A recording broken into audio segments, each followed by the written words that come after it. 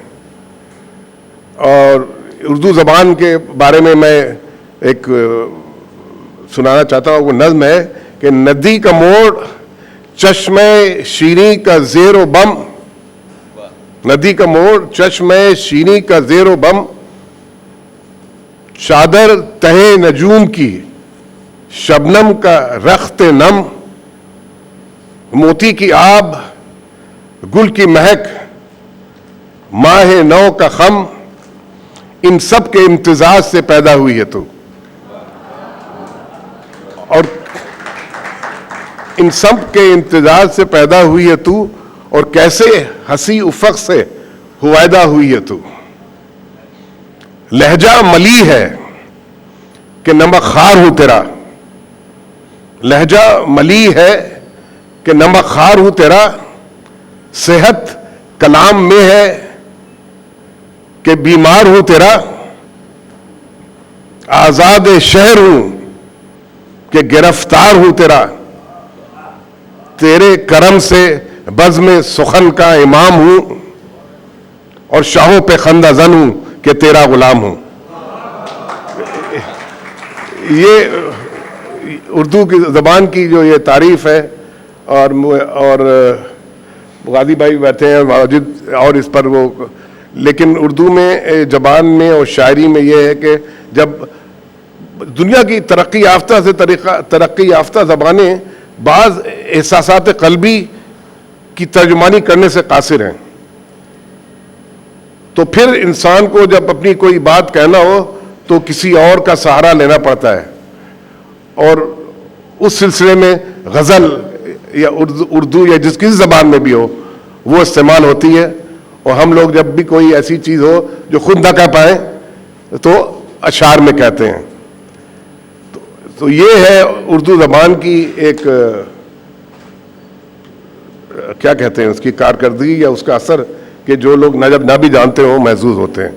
غازی بھائی جی بالکل, میں محمود جمال صاحب سے گزارش کروں گا کہ وہ اپنے ابتدائی کلمات, میرے خیال میں محفل جب گرم ہوگی تب ہم اچھے شعر سنیں گے, اور ہمارے جو آڈینس میں اتنے باذوق لوگ بیٹھے ہوئے ہیں وہ اپنے پسندیدہ شعر سنائیں گے, تب میرے خیال میں بہت مزہ آئے گا. لیکن پہلے محمود جمال صاحب, اب میں بتاؤں آپ کو, یہ لوگ جانتے نہیں ہیں کہ آپ کتنی بڑی شخصیت ہیں. اب کیا کریں ہم کہ انہیں پتہ چلے.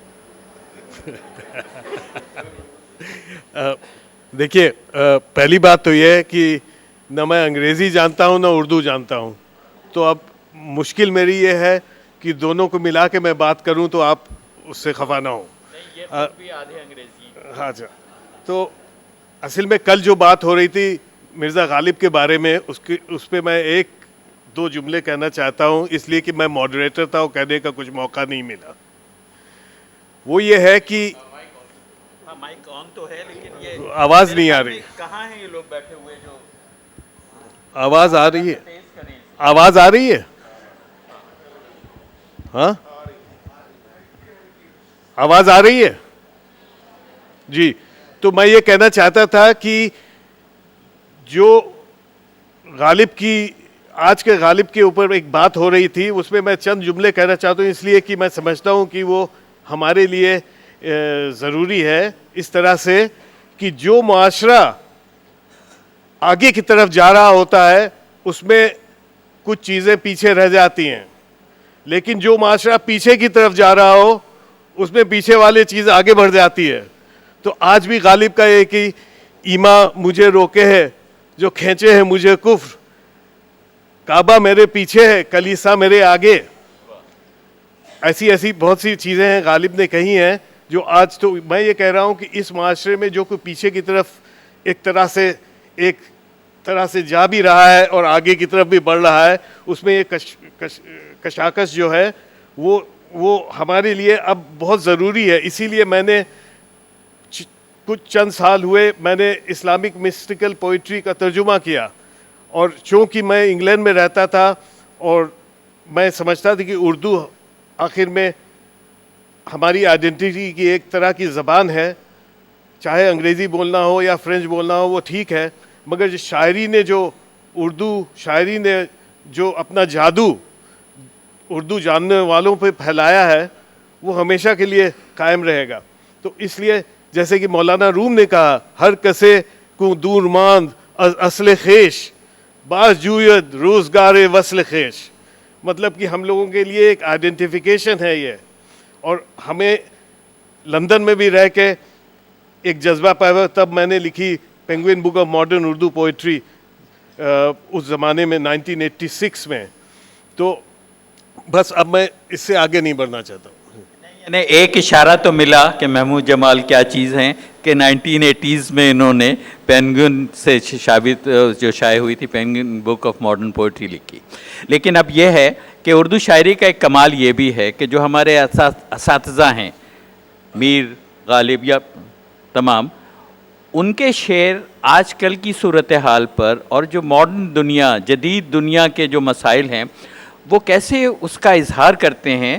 تو میرے خیال میں واجد جواد صاحب میں اتنی ایک حرکت آ گئی ہوگی کہ وہ غالب کا ذکر کریں اور ہمیں یہ بتائیں کہ غالب ہمارے بارے میں کیا کہتا ہے. ہاں وہ آپ آواز ذرا دیکھ لیں. مائک اپنی طرف کرو. اس کو آپ ایسے رکھیں. نہیں وہ آپ کے یہ سامنے. ٹھیک ٹھیک ٹھیک ایک منٹ. یہ میز غلط رکھی. نہیں سوری، میں کر لیتا ہوں سعد بھائی. Thank you.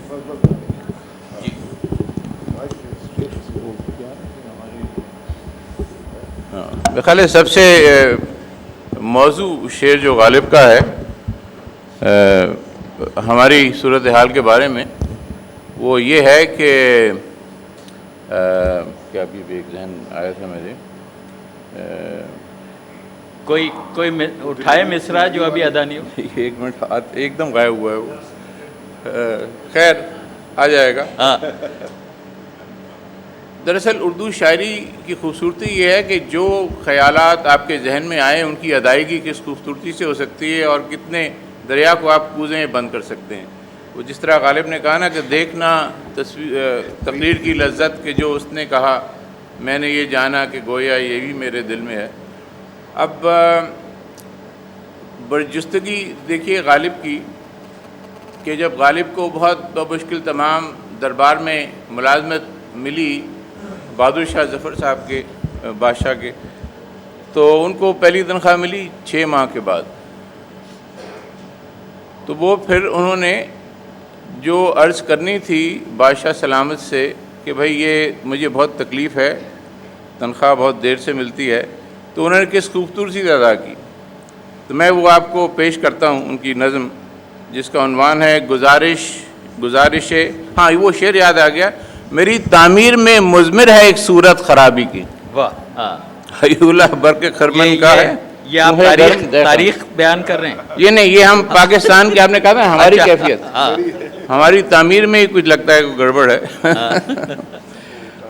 تو بادشاہ صاحب کے سامنے انہوں نے کہتے ہیں کہ برجستہ یہ غزل کہی فی البدی. اے شہنشاہ آسماں اور رنگ، اے جہاندار آفتاب آثار، تھا میں ایک بے نوائے گوشہ نشیں، تھا میں ایک درد مند سینہ فگار. تم نے مجھ کو جو آبرو بخشی ہوئی میری وہ گرمی بازار، کہ ہوا مجھ سا ذرہ ناچیز روح شناس ثوابت و سیار. گرچہ ازرو ننگ بے ہنری ہوں، خود اپنی نظر میں اتنا خار، کہ اگر خود کو میں کہوں خاکی جانتا ہوں کہ آئے خاک کو آر. شاد ہوں اپنے جی میں کہ ہوں بادشاہ کا غلام کار گزار. خانہ زاد اور مرید اور مداح تھا ہمیشہ سے یہ عریضہ نگار. بارے نوکر بھی ہو گیا صد شکر، نسبتیں ہو گئیں مشخص 4. نہ کہوں آپ سے تو کس سے کہوں مدعائے ضروری الاظہار. پیر و مرشد اگرچہ مجھ کو نہیں ذوق آرائش سر و دستار، کچھ تو جاڑے میں چاہیے آخر. تان دے مہر آزار، کیوں نہ درکار ہو مجھے پوشش، جسم رکھتا ہوں ہے اگرچہ نظار. کچھ خریدا نہیں ہے اب کے سال، کچھ بنایا نہیں ہے اب کی بار. رات کو آگ اور دن کو دھوپ، بھاڑ میں جائیں ایسے لیل و نہار. آگ تاپے کہاں تلک انسان، دھوپ کھائے کہاں تلک جاندار، دھوپ کی تابش آگ کی گرمی، وقنا ربنا عذاب النار۔ میری تنخواہ جو مقرر ہے اس کے ملنے کا ہے عجب ہنجار، رسم مردے کی ہے چھماہی ایک، خلق کا ہے اسی چلن پہ مدار، مجھ کو دیکھوں تو ہوں بقید حیات اور چھماہی ہو سال میں 2 بار، بس کے لیتا ہوں ہر مہینے قرض اور رہتی ہے سود کی تکرار، میری تنخواہ میں تہائی کا ہو گیا ہے شریک ساہوکار، آج مجھ سا نہیں زمانے میں شاعر نغز گوئے خوش گفتار، رزم کی داستان اگر سنیے ہے زباں میری تیغ جوہردار، بزم کا التزام اگر لیجئے ہے قلم میری ابر گوہر بار، ظلم ہے گر نہ دو سخن کی داد، خیر ہے گر کرو نہ مجھ کو پیار، آپ کا بندہ اور پھروں ننگا، آپ کا نوکر اور کھاؤں ادھار، میری تنخواہ کیجئے ماں بماں تا نہ ہو زندگی مجھے دشوار، ختم کرتا ہوں اب دعا پہ کلام، شاعری سے نہیں مجھے سروکار، تم سلامت رہو 1000 برس، ہر برس کے ہوں دن 50,000۔ یہ تو آپ نے کافی، یعنی اس میں کچھ غالب کی مشکل پسندی بھی شامل تھی۔ آپ کیونکہ دیوان غالب کے اتنے بڑے پرستار ہیں اور شائع کر کے تقسیم بھی کرتے ہیں، پاکٹ ایڈیشن اس کا مفت تقسیم کرتے ہیں، تو میں یہ چاہوں گا کہ آپ 5 شعر غالب کے جو آپ کو سب سے اچھے لگتے ہوں وہ سنائیں، تاکہ بات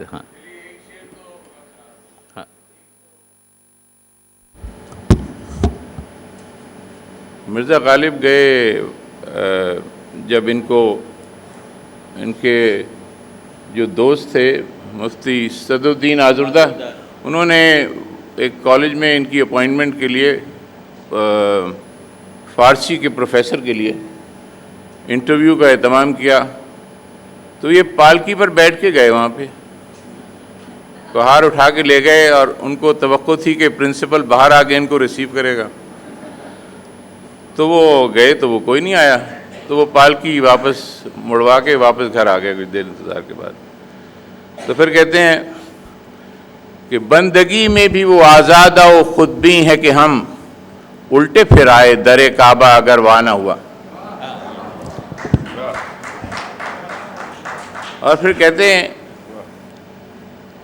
ہے بس کہ ہر ایک ان کے اشارے میں نشاں اور کرتے ہیں محبت تو گزرتا ہے گماں اور۔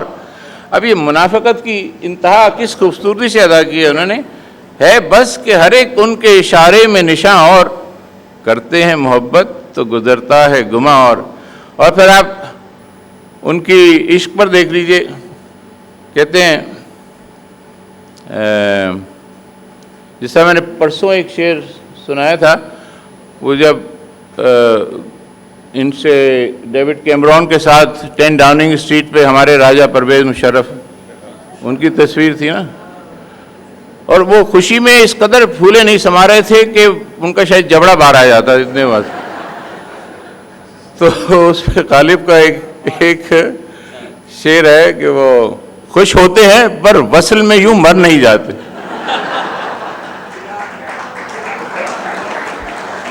خوش ہوتے ہیں پر وصل میں یوں مر نہیں جاتے، آئی شب ہجراں کی تمنا میرے آگے، اور پھر کہتے ہیں عاشق ہوں کہ معشوق فریبی ہے میرا کام، عاشق ہوں کہ معشوق فریبی ہے میرا کام، مجنوں کو برا کہتی ہے لیلا میرے آگے، اور کہتے ہیں مت پوچھ کے کیا حال ہے میرا تیرے پیچھے، تو دیکھ کے کیا رنگ ہے تیرا میرے آگے۔ تو اشعار تو غالب کا کون سا شعر کہیں گے آگے؟ تو باری میاں وہاں سے جہاں سے سلسلہ منقطع کیا ہے انہوں نے وہاں سے اس کے شروع پہلا شعر جو میرے خیال میں آیا جب یہاں واجد جواد صاحب اور عارف بھائی بیٹھے ہوئے پڑھے رہے، کہ جہاں تک میرا حال ہے وہ یہ ہے کہ سیکھے ہیں میں رخوں کے لیے ہم مصوری، تقریب کچھ تو بہر ملاقات چاہیے۔ تو غالب کے اب کے اشعار کا جیسے آپ کے انتخاب کہنے ان کے جو وہ نظم ہے کہ مانگے ہے پھر کسی کو لبے بام پر ہوس، زلف سیاہ رخ پہ پریشاں کیے ہوئے، چاہے ہے پھر کسی کو مقابل میں آرزو، تشنے سرمے سے تیز تشنہ غمزہ کیے ہوئے، مشگاہ کیے ہوئے، ایک نو بہار ناز کو تاکے اپنی نگاہ، چہرہ فروغ میں سے گلستہ کیے ہوئے، پھر پرسش جراحت دل کو چلا ہے عشق، سامان 100,000 نمکداں کیے ہوئے۔ اس میں غالب نے پوری لمبی نظم ہے، لیکن چاہنے اور مانگنے اور ڈھونڈنے کے الفاظ انہوں نے اس طرح سے استعمال کیے ہیں کہ ایک لفظ کو دوسری دفعہ نہیں کیا ہے، لیکن معنی وہی ہے کہ یہ میری خواہش ہے۔ ایسی بہت سی غالب کی نظمیں ہیں اور ہزاروں خواہشیں ایسی کہ ہر خواہش پہ دم نکلے، بہت نکلے میرے ارمان لیکن پھر بھی کم نکلے، ڈرے کیوں میرا قاتل کیا پڑے گا اس کی گردن پر، وہ خون جو چشم تر سے خود بخود یوں دم بدم نکلے۔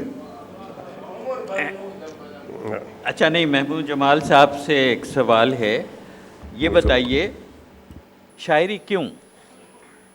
ہمیں اپنی زندگی میں شاعری کی کیا ضرورت ہے اور یہ ہمارے کس کام آتی ہے؟ یہ شاعری کیوں، یہ تو اس کا جواب بہت مشکل ہے، مگر مائک آن ہے، آواز نہیں آ رہی ہے۔ آواز آ رہی ہے؟ آواز نہیں بہتر آئے گی، ہاں۔ یہ مائک ٹھیک کر دیں یار۔ کو یہ آواز دانے پہ ایک شعر سن لیں کہ زباں منصور کی ہے بولنے والا ہے پردے میں، زباں منصور کی ہے بولنے والا ہے پردے میں، انالحق صاف ہے آواز پہچانی نہیں جاتی۔ آواز آ رہی ہے اب؟ جی اچھا، یہ انہوں نے پردے کی بات کی تو مجھے بھی ایک شعر یاد آ گیا، حرم و دیر کے جھگڑے تیرے چھپنے سے ہوئے، حرم و دیر کے جھگڑے تیرے چھپنے سے پڑے، تو ابھی پردہ اٹھا دے تو ہی تو ہو جائے۔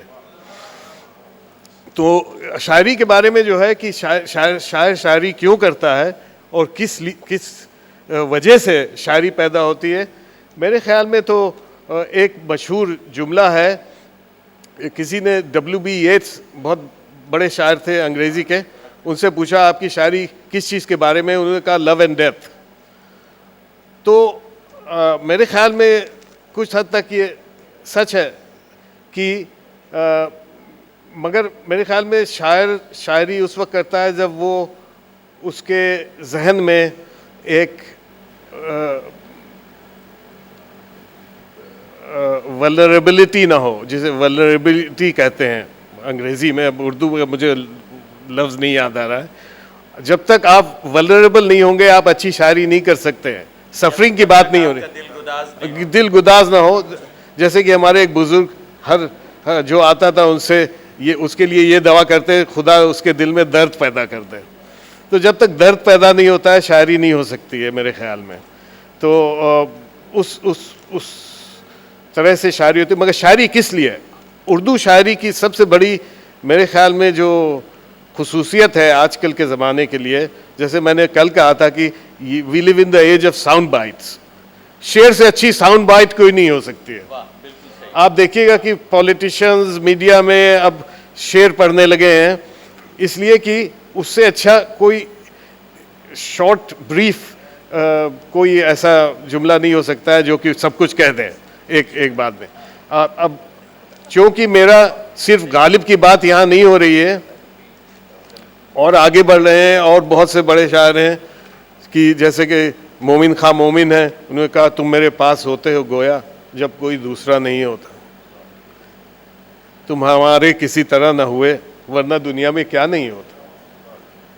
اور اس کے بعد ماڈرن شاعری میں افتخار اعظم صاحب آج کے سب سے بڑے شاعر پاکستان کے میرے خیال میں بیٹھے ہوئے ہیں، تشریف فرما ہیں، ان کے سامنے تو میں کچھ کہہ بھی نہیں سکتا ہوں، مگر یہ کہنا چاہتا ہوں کہ جیسے کہ فیض صاحب ہیں، فراز صاحب ہیں اور لوگ ہیں, فہمید ریاض صاحبہ ہیں, بہت بڑے بڑے شاعر آج بھی موجود ہیں اردو میں, اور میں نے ماڈرن اردو پوئٹری کی ٹرانسلیشن کی. اب یہ ایک ایسی, میں ذرا سے ایک کوٹیشن کرنا چاہتا ہوں نون میم راشد کا, جو کہ غالب میرے خیال میں نہیں کہہ سکتے تھے کہ اے میری ہم رقص مجھ کو تھام لے, زندگی سے بھاگ کر آیا ہوں میں, ہاں, اور کیا ہے کہ ڈر سے لرزا ہوں کہیں ایسا نہ ہو رقص گہ کے چور دروازے سے آ کر زندگی ڈھونڈ لے مجھ کو پتہ پالے میرا اور جرم عیش کر سے دیکھ لے. یہ غالب نہیں کہہ سکتے تھے, نون میر راشد صاحب نے کہہ دیا. یہاں میرے خیال میں ایک وہ اہم سوال پیدا ہوگا نظم کا اور غزل کا, لیکن ایک بات ایک جو شروع میں مجھے کہنی چاہیے تھی وہ رہ گئی, اور وہ بہت اہم بات ہے. میں نے یہ سوال پوچھا تھا کہ شاعری ہمارے کس کام کی, تو ایک بات تو بہت واضح ہے کہ جب ہم بہت دکھی ہوں اور جب ہم بہت ہی ایک جذباتی ہیجان ہمارے اندر ہو تو کوئی شعر ہی آ کے ہمیں بتاتا ہے کہ ہم کیا محسوس کر رہے ہیں. لیکن مجھے نہیں پتا کہ کون سا شعر ایسا ہوگا جو ہمارے ان دکھوں میں جو اس وقت جن سے ہم گزر رہے ہیں ہمیں دلاسا دے گا. تو میں چاہتا ہوں کہ ہم اس محفل میں چند لمحوں کے لیے جو کوئٹہ میں بم کا دھماکہ ہوا ہے اور جس طرح ہزارہ کمیونٹی کو ٹارگٹ کیا جا رہا ہے, اس پر ہم اپنی تشویش کا, غم و غصے کا اور ہزارہ کمیونٹی سے ہمدردی کا, ان کے ساتھ سولیڈیرٹی کے اظہار کے لیے 1 منٹ کے لیے اگر ہم خاموش ہو جائیں, اس کے بعد ہم شروع کرتے ہیں.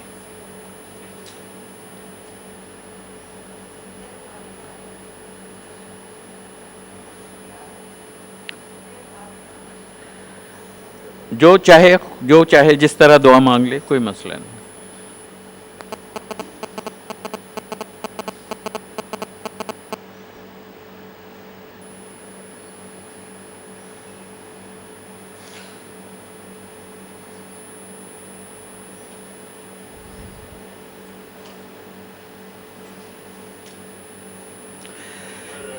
جی اچھا, ہاں واجد اس پر میں, لیکن محمود جمال صاحب اپنی بات کوئی مکمل کرنا چاہ رہے ہیں, اس کے بعد پھر آتے ہیں. نہیں, میں یہی کہہ رہا تھا کہ تجھ کو کتنوں کا لہو چاہیے عرض وطن, فیض صاحب کی جو تجھ کو کتنوں کا لہو چاہیے اے عرض وطن, جو تیرے عارض بے رنگ کو گلنار کرے, کتنی آہوں سے کلیجہ تیرا ٹھنڈا ہوگا, کتنے آنسو تیرے صحراؤں کو گلزار کریں.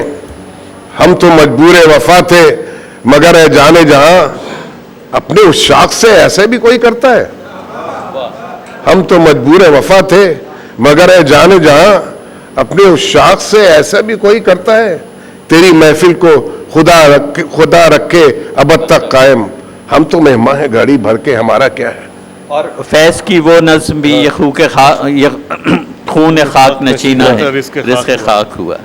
ہاں, یہ نظم میں سنا دیتا ہوں. جی کیا ہے قلم اس کا, رزق خاک ہوا. کہیں نہیں ہے کہیں بھی نہیں لہو کا سراغ, نہ دست و ناخن قاتل نہ آستیں پہ نشان, نہ سرخی لب خنجر نہ رنگ نو کے سنا, نہ خاک پر کوئی دبا نہ بھام پر کوئی داغ, کہیں نہیں ہے کہیں بھی نہیں لہو کا سراغ. نہ رزم گاہ میں برسا کہ معتبر ہوتا کسی علم پہ رقم ہو کے مشتہر ہوتا.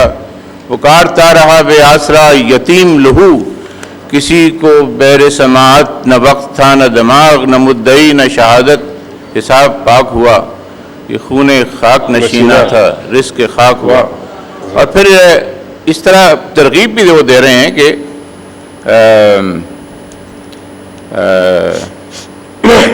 بول کے لب آزاد ہیں تیرے, بول کے لب آزاد ہیں تیرے, بول زباں اب تک تیری ہے, تیرا ستواں جسم ہے تیرا, بول کہ جاں اب تک تیری ہے. بول کہ آہنگر کی دکان میں تند ہیں شعلے سرخ آہن, کھلنے لگے قفلوں کے دہانے, پھیلا ہر ایک زنجیر کا دامن. بول کہ تھوڑا وقت بہت ہے جسم و زباں کی موت سے پہلے, بول کہ سچ زندہ ہے اب تک, بول کہ جو کچھ کہنا ہے کہہ لے. اور پھر فیصلہ فرماتے ہیں کہ جو ظلم پہ لعنت نہ کرے آپ آپ لئی ہے.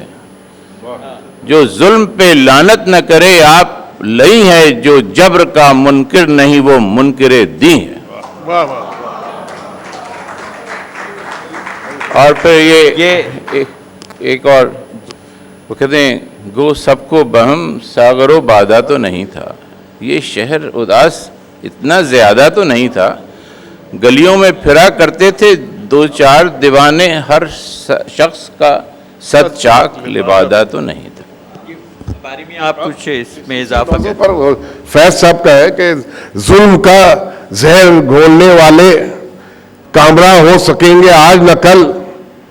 جلوہ گاہے وصال کی شمع وہ بجھا بھی چکے اگر تو کیا چاند کو گل کرے تو ہم جانے. اچھا اس وقت اچانک ہم اس طرف نکل آئے اور جو پروٹیسٹ پوئٹری ہے اردو کی اس کا حوالہ اس وقت میرے خیال میں مناسب ہوگا کہ اگر آپ میں سے کوئی یہ بتائے کہ احتجاج کی جو شاعری ہے اردو کی وہ کس معیار کی ہے, کیسی ہے اور اس کا کوئی اثر ہوا ہے کہ نہیں ہوا ہے. آپ تینوں میں سے کوئی بھی اگر اسے نہ لے تو پھر مجھے جانا پڑے گا. دیکھیے میں احتجاج کی شاعری میں خود بہت کر چکا ہوں انگریزی میں, تو میں اس کو زیادہ معیاری نہیں سمجھتا ہوں خود. اردو کی شاعری اس لیے میں خود کر چکا ہوں یہ کام. تو میں معذرت کے ساتھ کہتا ہوں احتجاجی شاعری میں وہ شاعرانہ جسے ہم کہتے ہیں کہ جو جمالیاتی پہلو ہے وہ بہت کم ہوتا ہے اور اس میں کام آتی ہے وہ تو ماحول کے لحاظ سے. جیسے کہ فیض صاحب کی جو ہے کہ ہم بھی دیکھیں گے یہ تو بہت مشہور ہو گئی, لیکن اس کی شاعری کے لحاظ سے میں سمجھتا ہوں کہ یہ وقتی شاعری ہوتی ہے. جیسے حبیب جالب کی بہت بڑی نظمیں وغیرہ ہیں اور بہت کارآمد چیز ہے, لیکن شاعری کے معیار پہ میری نظر میں وہ اتنی وہ نہیں ہوتی ہیں جتنا اصل شاعری ہے, جو کہ وہی ہے کہ آپ نے کہا کہ قائد اعظم دیس میں تیرے 8 روپے من آٹا ہے.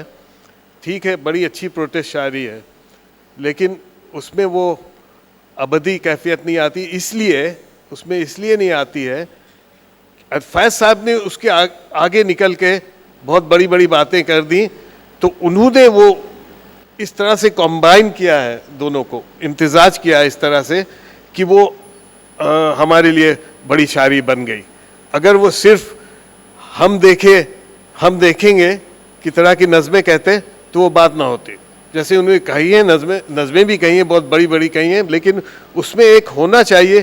شاعری کی ایک معیار ہوتی ہے, ایک معیار ہوتا ہے شاعری کا, تو اس کے لحاظ سے پروٹیسٹ شاعری اچھی چیز ہے, اور مگر وہ بات نہیں آتی. اس کی وجہ یہ ہے جیسے کہ پروگریسو رائٹرز وغیرہ نے شاعری کو ایک طرح سے اس طرح سے استعمال کیا. میں یہ سمجھتا ہوں آج جیسے کہ یہ لٹریچر فیسٹیول ہو رہا ہے, اس میں بہت سے پولیٹیکل ڈسکشن ہو رہے ہیں. میری نظر میں اصل پولیٹکس تو کلچر کے تھرو ہوتی ہے.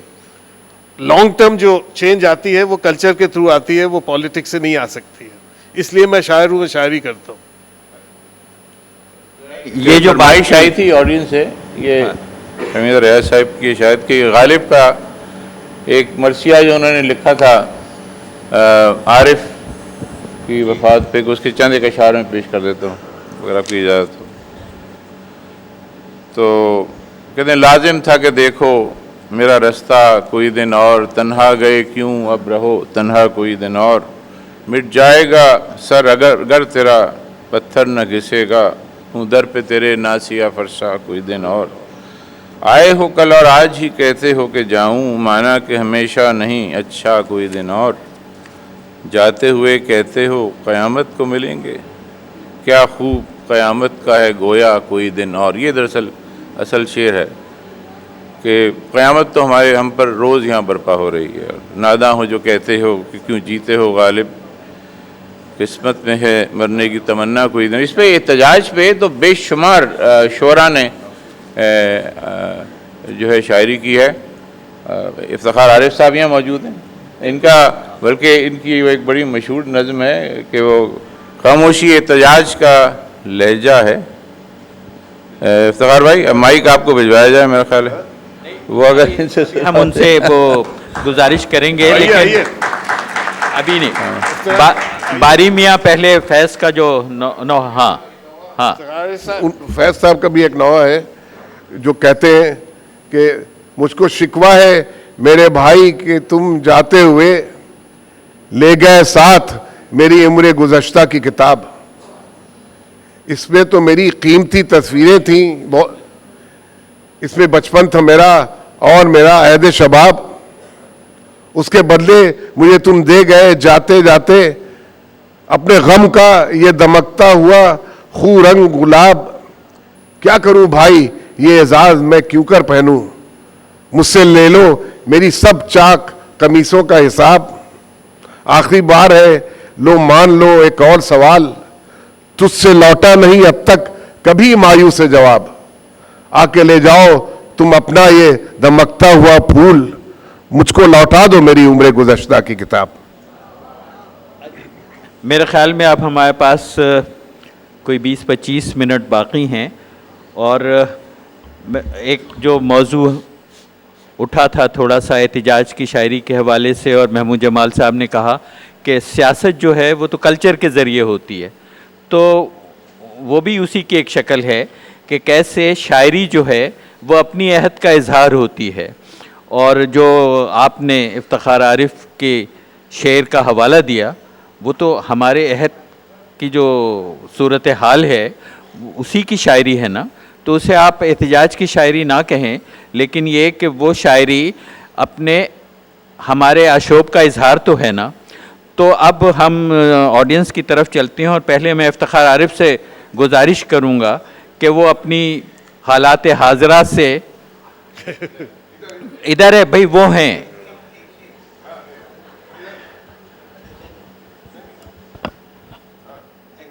جی احتجاج پر آپ کھلو آواز آ رہی ہے.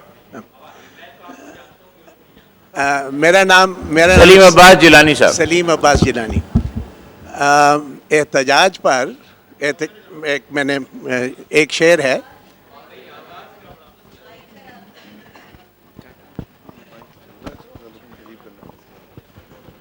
احتجاج پر، اس موضوع پر. احتجاج میرے خیال میں پیداوار ہے نا امیدی کی، اور نا امیدی پر اس کی انتہا پر غالب کا ایک شعر مجھے بہت پیارا لگتا ہے، تو وہ میں پیش کرنا چاہتا تھا. سنبھلنے دے مجھے اے نا امیدی، کیا قیامت ہے کہ دامن خیال یار چھوٹا جائے ہے مجھ سے.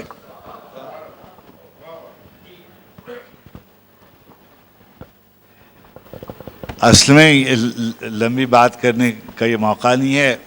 محمود میاں نے بالکل ٹھیک کہا کہ جو شاعری ہے، اچھی شاعری بری شاعری کی بہت سی تعبیریں تفسیریں ہو سکتی ہیں، مگر مزاحمتی شاعری کو صرف آپ حاشیے میں رکھ کے نظر انداز نہیں کر سکتے. کسی ایسے لمحے میں، جس لمحے میں ایلیا ایرنبرگ نے کہا تھا کہ جس قوم کا فیصلہ کرنا ہو اس کو آپ نشاتیہ شاعری نہیں سنا سکتے. جہاں اگر ہمارے ہمسائے میں، ہمارے گھر کے قریب، ہماری گلی میں، ہمارے محلے میں کوئی وفات ہو گئی ہو، کوئی المیہ ہو گیا ہو، اور آپ اس کو نشاتیہ شعر سنانے جائیں تو یہ کوئی مستحسن بات نہیں ہوگی. ہمارا ملک اور ہمارے ملک جیسے دوسرے ملک اور معاشرے، بلا شبہ versification of politics is not poetry. جمالیاتی جو آپ نے جس کی طرف اشارہ کیا وہ تو ضروری ہے، لازمہ ہے. پہلے شاعری کو شاعری ہونا چاہیے، پھر وہ مزاحمت کی شاعری ہو یا وہ عشق کی شاعری ہو یا وہ کسی اور طرح، مگر اس کو شاعری ہونا چاہیے. اور یہی وجہ ہے کہ ترقی پسند تحریک کے بعد بہت سے شاعر آئے، مگر فیض ان میں اگر نمایاں ہوئے تو اس کا بنیادی سبب یہی تھا کہ انہوں نے شعر کو شعر کی طرح، اور اس کے جو ایستھیٹکس تھے جمالیاتی، اس کا جو اب جو دنیا میں بڑے مشہور جیسے فرض کیجئے نیرودا ہیں یا ناظم حکمت ہے یا لورکا ہے، یہ اپنے، اور میں بار بار ایک آپ کہتا رہتا ہوں اور اس پہ برا بھلا بھی سنتا ہوں کہ کوئی بھی شاعری یونیورسل نہیں ہو سکتی جب تک کہ وہ اپنی زمین سے جڑی ہوئی نہیں ہوگی. کوئی بھی شاعری عالم انسانیت کی ترجمانی نہیں کر سکتی جب تک وہ اپنے ہم وطنوں کی اور اپنے گروہ کی ترجمانی نہیں کرے گی. میں ایک مختصر دائرے میں کراچی کا رہنے والا ہوں, میں سندھی ہوں, میں پاکستانی ہوں, میں مسلمان ہوں, میری بہت سی شناختیں ہیں, اور یہ دنیا بہت سی شناختوں کا زمانہ ہے, اور اب یہ بات مانی جانے لگی ہے. تو انسانیت میں ہمارا درجہ بلند ہوگا تو ہم وہ ان مسائل پر نہ لکھیں جو لانڈی میں اور کٹی پہاڑی پہ یا ہزارہ میں ہو رہے ہیں. تو یہ ہماری بڑی ذاتی ہوگی اور یہ ہمیں نہیں کرنا چاہیے. ممکن ہے, اور جب ہم شعر کہہ رہے ہوتے ہیں شاید اس لیے میں کہہ رہا ہوں, آپ ایک سوال غازی بھائی نے, ہمارے بڑے ہیں, انہوں نے اٹھایا تھا, ہم شعر کیوں کہتے ہیں. میں تو شعر اس لیے کہتا ہوں کہ میری مت ماری گئی ہے, وگرنہ میں تو شعر کہنے کے بالکل اس میں ہوں نہیں. جب تک میں مجبور نہیں ہو جاتا ہوں میں شعر نہیں لکھتا ہوں. میں برطانیہ میں رہتا تھا اور چلا گیا تھا, کوئی کام کرتا تھا وہاں, اور یہاں کچھ واقعات ہوتے رہتے تھے. آپ یقین کیجئے کہ میں غریب گھرانے سے آیا تھا, تو ایک دم سے مجھ کو بہت آسودگی میسر ہو گئی تھی, اور معاشرہ بدل گیا تھا, ماحول بدل گیا تھا, رہنا سہنے کا ڈھنگ بدل گیا تھا, مگر مجھ کو بالکل چین نہیں آتا تھا, اور میں بیمار رہنے لگا تھا, اور بہت سی آزردگی کی صورتیں پیدا ہوئی. تو یہاں وہ زمانہ مارشل لاء کا تھا, ضیاء الحق صاحب کی حکومت تھی, اور میں نے ایک نظم وہاں کہی اور وہ یہاں نقل ہو گئی پاکستان میں. تو اس کے کچھ دن بعد مجھے بہت اچھا لگا کہ ضیاء الحق صاحب نے اس کے خلاف بہت گفتگو بھی کی اور مجھ کو برا بھلا بھی کہا. تو مجھے بہت سے اعزازات ملے ملک میں بھی اور باہر بھی, مگر سب سے بڑا اعزاز مجھے یہ ہے کہ مجھے انہوں نے برا کہا تھا, اور اس کو میں محسوس کرتا ہوں. یہ نظم ہے غازی بھائی, کوئی اس کا یہ واجد اس کو کہہ رہے تھے. میں نے یہ کوشش کی تھی کہ جو ریلیجس ایڈیم ہے کربلا کو میں ایک میٹافر کے طور پر استعمال کرتا تھا, اور میں نے یہ قصہ جب شروع کیا تھا تو یہ خیر تو میں نے فرات کا میٹافر استعمال کر کے کربلا کے میٹافر کو استعمال کر کے ریلیٹ کرنے کی کوشش کی تھی, اور وہ نہیں معلوم. یہ مجھ سے پہلے مولانا سلیمان ندوی عالم دین تھے وغیرہ وغیرہ, انہوں نے ایک شعر لکھا تھا مزاحمت کا, اور 1000 بار مجھے لے گیا ہے مقتل میں, 1000 بار مجھے لے گیا ہے مقتل میں, وہ ایک قطرہ خون جو رگ گلو میں ہے. ہر انسان کے بدن میں لہو کی ایک بوند ہوتی ہے جو اس سے مطالبہ کرتی رہتی ہے کہ وہ اعلائے کلمہ حق کرے, اور جو کر گزرتا ہے تو پھر وہ شاید مطمئن ہو جاتا ہے. حرف حق دل میں کھٹکتا ہے, فیض صاحب, حرف حق دل میں کھٹکتا ہے جو کانٹے کی طرح. کیا آئیے ہاتھ اٹھائیں ہم بھی, ہم جنہیں رسم دعا یاد نہیں, ہم جنہیں رسم محبت کے سوا کوئی بت کوئی خدا یاد نہیں. اس کے آخری مصرے ہیں, حرف حق دل میں کھٹکتا ہے جو کانٹے کی طرح, آج اظہار کریں اور تپش مٹ جائے. عشق کا سر نہاں, ہمارے بہت سے لوگ اس کو مسلسل, اس نظم کو چھپے ہوئے 20-30 سال ہو گئی مگر مسلسل غلط پڑھتے رہتے ہیں. عشق کا سر نہاں جان تپاں ہے جس سے, جان تپا نہیں ہے, جان تپاں ہے جس سے. عشق کا سر نہاں جان تپاں ہے جس سے, آج اظہار کریں اور تپش مٹ جائے. حرف حق دل میں کھٹکتا ہے جو کانٹے کی طرح, آج اظہار کریں. میں نے نظم لکھی تھی, وہ فرات کے ساحل پر ہوں یا کسی اور کنارے پر, وہ فرات کے ساحل پر ہوں یا کسی اور کنارے پر, سارے لشکر ایک طرح کے ہوتے ہیں. وہ فرات کے ساحل پر ہوں یا کسی اور کنارے پر, سارے لشکر ایک طرح کے ہوتے ہیں, سارے خنجر ایک طرح کے ہوتے ہیں. گھوڑوں کے ٹاپوں میں روندی ہوئی روشنی, گھوڑوں کے ٹاپوں میں روندی ہوئی روشنی, جلے ہوئے خیموں میں سہمی ہوئی روشنی, دریا سے مقتل تک پھیلی ہوئی روشنی, سارے منظر ایک طرح کے ہوتے ہیں. ایسے ہر منظر کے بعد ایک سناٹا چھا جاتا ہے. یہ انہوں نے نقل کیا تھا بند, اور کہا کہ یہ لندن کے ایئر کنڈیشن ہالوں میں بیٹھ کر کام کرتے ہیں اور ان کو شہادت کی خوشبو پریشان کرتی ہے. گھوڑوں کی ٹاپوں میں روندی ہوئی, سارے لشکر ایک طرح کے ہوتے ہیں. ایسے ہر منظر کے بعد ایک سناٹا چھا جاتا ہے. ایسے ہر منظر کے بعد ایک سناٹا چھا جاتا ہے. یہ سناٹا طبل و علم کی دہشت کو کھا جاتا ہے. سناٹا فریاد کی لے ہے, احتجاج کا لہجہ ہے. سناٹا فریاد کی لے ہے, احتجاج کا لہجہ ہے. یہ کوئی آج کی بات نہیں ہے, بہت پرانا قصہ ہے. سب قصوں میں صبر کے تیور ایک طرح کے ہوتے ہیں. سارے خنجر ایک طرح کے ہوتے ہیں, وہ فرات کے ساحل پر ہوں یا کسی اور کنارے پر. سارے لشکر ایک طرح کے ہوتے ہیں. شکریہ.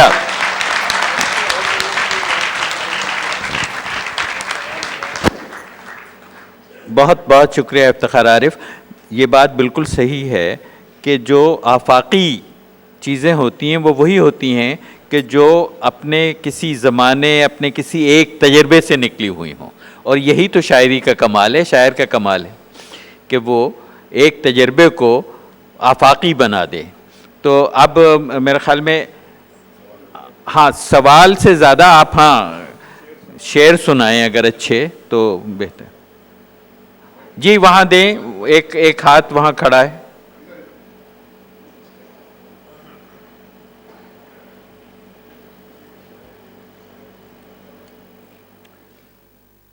میرا نام محمد نواز ہے.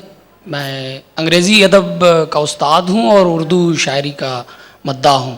محمود جماعت صاحب کی بات سے میں پر کچھ کہنا چاہوں گا. جیسے انہوں نے کہا کہ اردو ادب میں مزاحمت یا اردو شاعری میں مزاحمتی شاعری جو ہے وہ ایز سچ رچ نہیں پائی یا وہ نہیں ہو پایا. انگریزی ادب کا شاگرد ہوتے ہوئے پڑھتے ہوئے مجھے انگریزی ادب میں سوائے شیلی کے کوئی ایسا پوئٹ نظر نہیں آیا کہ جس میں ہمیں مزاحمت نظر آئے. جیسے افتخار عارف صاحب نے کہا فیض کے بارے میں فیض کا اپنے بچپن سے لے کر آج تک بہت بڑا دیوانہ اور مداح رہا ہوں, اور مجھے میرے دوست حافظ فیض بھی کہتے ہیں.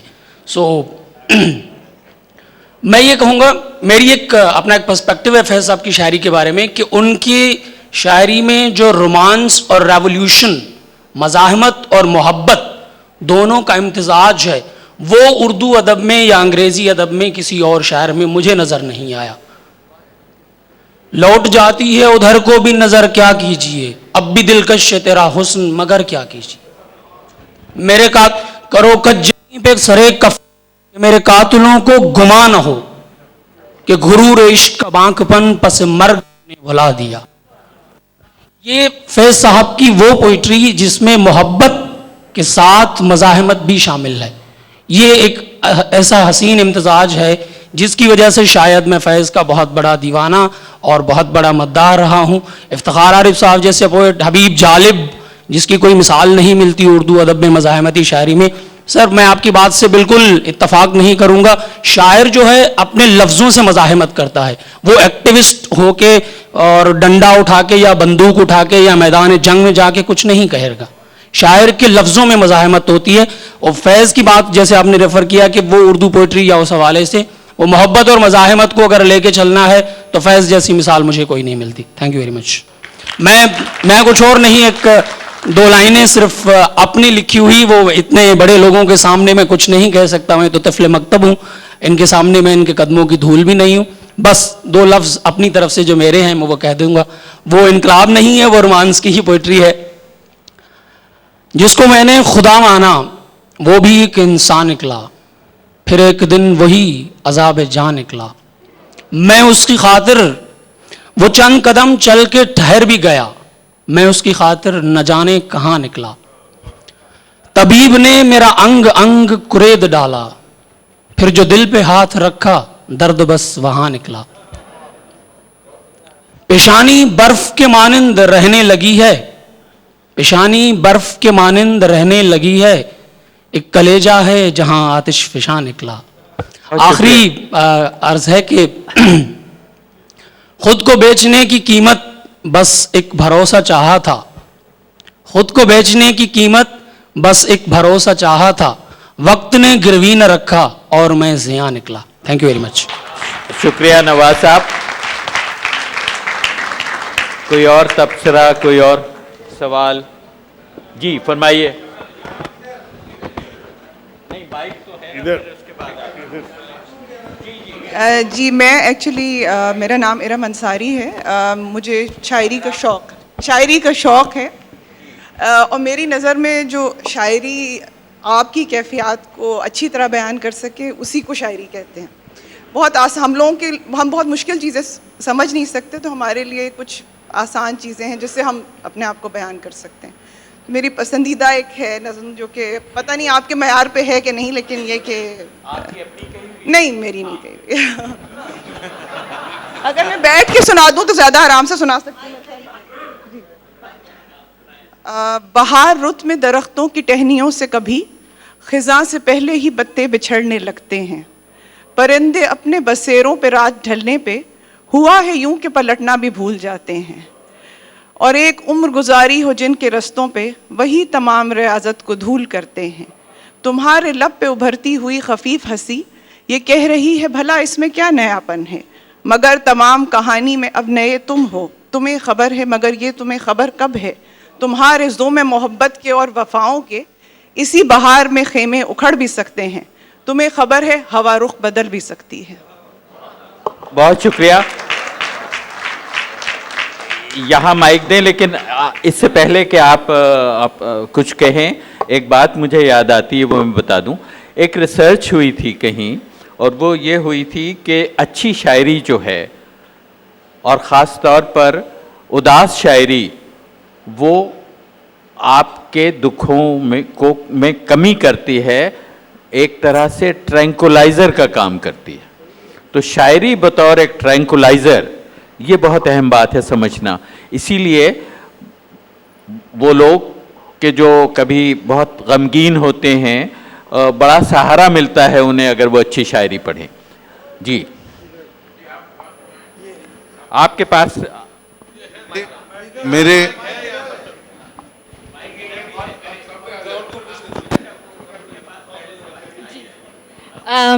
میرا سوال ہے, I wish I knew Urdu poetry but I don't. I understand it and love it. میرا سوال یہ ہے کہ جو لوگ مائیگریٹ ہو کے یہاں آئے, جن کو ہم اب مہاجر کہتے ہیں, آپ لوگ کو کیا لگتا ہے کہ وہ اپنے اگلی نسل کو وہ تہذیب اور وہ کلچر اور وہ دے پائے, اور اگر نہیں دے پائے تو کیوں نہیں؟ اینڈ اس وجہ سے is Urdu poetry still relevant to our generation and the next generation? اس سوال میں سے صرف ایک چیز نکالتے ہیں ہم کہ اس اردو پوئٹری اسٹل ریلیونٹ. ہجرت کا اور کلچر کا اور کون دے پایا اور کس نے کیا دیا, اس سے قطع نظر اس اردو پوئٹری اسٹل ریلیونٹ کو ہم اردو میں پوچھتا ہوں باری علیق سے. میں تو سمجھتا ہوں کہ بہت ریلیونٹ ہے, اور انہوں نے کہا اس سے قطع نظر کی کوئی کام ہو, لیکن جب بھی کوئی اپنے وطن سے دور ہوتا ہے اور اس کو یاد ضرور آتی ہے اپنے وطن کی, جس طرح سے فیض صاحب جب ایگزائل میں رہے انہوں نے کہا کہ چاہا ہے اسی رنگ میں لہلائے وطن کو, تڑپا ہے اسی طور سے دل اس کی لگن میں, ڈھونڈی ہے یوں ہی شوق نے آسائش منزل, رخسار کے خم میں کبھی کاکل کی شکن میں. کیا نہ تجھے یاد کیا نہ دل زار نے ڈھونڈی ہے پناہیں, آنکھوں سے لگایا ہے کبھی دست صبا کو, ڈالی ہے کبھی گردن مہتاب میں باہیں. ویسے یہ سوال میرے خیال میں اور ذرا کچھ کہنا چاہوں گا اس پہ. دیکھیے یہ جو آپ نے فرمایا نا کہ جو مہاجر آئے اور اردو, اور دیکھیے یہ اس بات کو آپ انڈرسٹینڈ کریں اور اپریشیٹ کریں کہ اردو زبان اب صرف مہاجروں کی زبان نہیں رہی ہے, اور اردو زبان پورے پاکستان میں سب نے اپنائی. Punjab became centre of Urdu, اور سارے فروغ اردو جو ہے پنجاب سے ہوا جب ایک کانشیس ڈیسیجن بر صغیر کے مسلمانوں نے لیا کہ ہندی ہندوؤں کی زبان ہے, اردو مسلمانوں کی زبان ہے. پنجاب میں ایک تحریک چل پڑی کہ جناب یہ پنجابی سکھوں کی زبان ہے, اردو مسلمانوں کی زبان ہے, تو انہوں نے تقریباً پنجابی ترک کر دی تھی. اور یہاں پر آپ دیکھیے احمد فراز, ان کے گھر میں تو کبھی اردو نہیں بولی جاتی تھی, ان کو بولی جاتی تھی, اڈاپٹڈ زبان تھی, اور انہوں نے کتنا بڑا کنٹریبیوشن کیا. فیض صاحب